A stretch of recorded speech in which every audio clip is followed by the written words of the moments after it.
of that scripture is that in the presence, sorrow does not exist.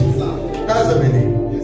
In his presence, bitterness, it doesn't exist. We're going to be praying and say, Lord, by your presence, we declare that every form of sorrow eliminated now. Eliminated now. Go ahead and prophetically declare, oh Lord, by your presence, eliminate sorrow. The light shineth in darkness, and darkness comprehended it not. The presence of the Lord manifested, and sorrow cannot exist there.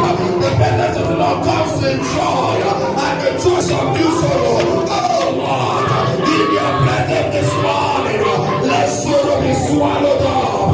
Let sorrow be swallowed up. Let sorrow be swallowed up. Let sorrow be swallowed up. Let sorrow be swallowed up. In your presence this morning, because our joy is